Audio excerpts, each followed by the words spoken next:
I also do not think it's an accident that the boyfriend's character's name is Christian. Yeah, of course. Because, I mean, nothing is really an accident. Yeah. Right? I mean, you could speak to that, like, right? Like, yeah. Do you find, I mean, obviously you're involved with constructing sets, like, everything is thought out, right? Like, there's no misplaced flower on a table. And you see when you first enter the Horga village, when you first see it on camera, the first building that you see is slanted. Okay. And it's kind of mismatched. It almost looks Burton-esque, but it does Burton-esque. You know, like kind of Tim Burton-y. Tim Burton, okay. Yeah. But it does kind of give you the sense of we are on this opposite world now. Mm. And when they're first driving into Sweden in their car, the camera kind of does this thing where it turns upside down on the road. Yeah, I like that a lot. There's a lot of cool There's a shots. lot of really cool shots. This movie looks beautiful. It does. Whether you think it's trying too hard to be deep, this movie is shot beautifully. It is. And just the clothing, the color, the set dressing is amazing. It is. Even in the beginning shots, I mean, the beginning scenes when you're in like this secular world, and everything is kind of dark. It's toned down. Very. And I had mentioned in my breakdown that a lot of the conversations are done through mirrors. Yes, which I really enjoyed. Yeah. There's that one conversation where they're speaking in her room, and you see Christian just through a mirror. Yeah. Well, it's kind of, you're talking about two people who mentally and emotionally are separated, so you physically separate them in the shot. So you put, there's literally a barrier in this between is them. like what you pay for, even though this show's free. It's like that type of insight. And then when she's talking with his friends, you see they're all sitting down. There's a mirror there, and she's in the mirror, and there is a break in between them. Yeah, that's cool. I also liked, I don't know what the significance of it was, but I just personally found it to be pleasurable on the eyes, is when, I guess, the guy who's leading them to Sweden, their friend who's also in the secular world, but he's also part of the cult, he happens to bring up to our protagonist that he also lost his parents.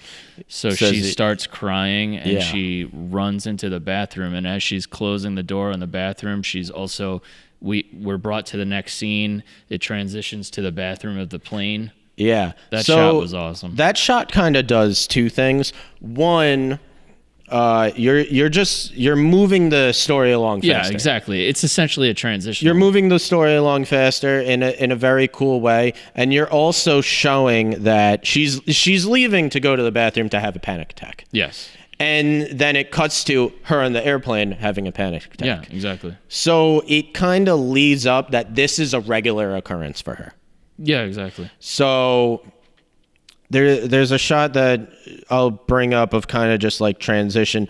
You don't have to see everything that happened in between them deciding to go to Sweden and them being on the plane. Yeah, Something that I brought up was a shot in the movie Lawrence of Arabia. Mm-hmm.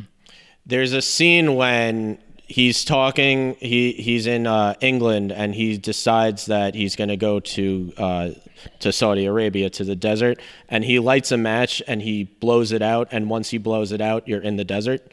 Right. And originally they had shot like a few scenes of him, getting on train, then getting on a bus, then driving into the desert. And then they decided to cut that all out, and it's just a quick transition from him and then into the desert. Because all that stuff is not important to the story, And it even makes it better that the conversation that Christian is having with his friends before that kind of bathroom scene, he's saying like, yes, I invited her and she said she was coming, but she's not coming because I know. Yeah, exactly. You know that she's coming though. You know that she's coming, but he believes that she's going to change her mind.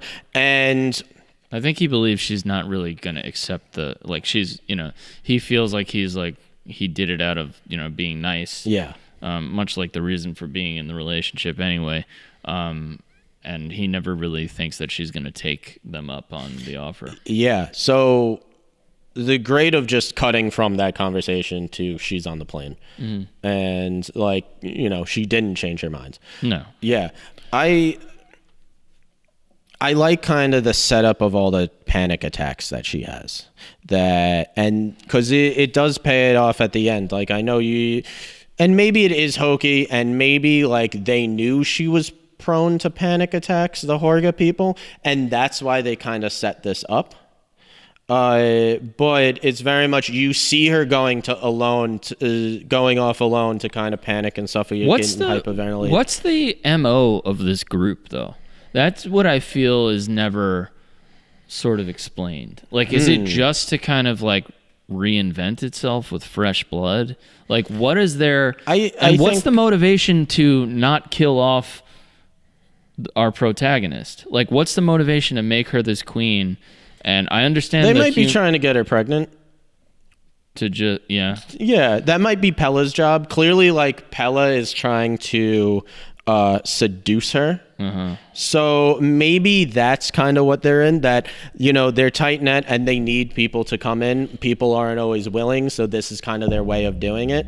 You know, it could be that she's becoming the May Queen because, like, they can't just have sex with her and kill her off. She's like they do with Christian, because you know, she has to carry the baby. So maybe the only option for women is to make them join the cult.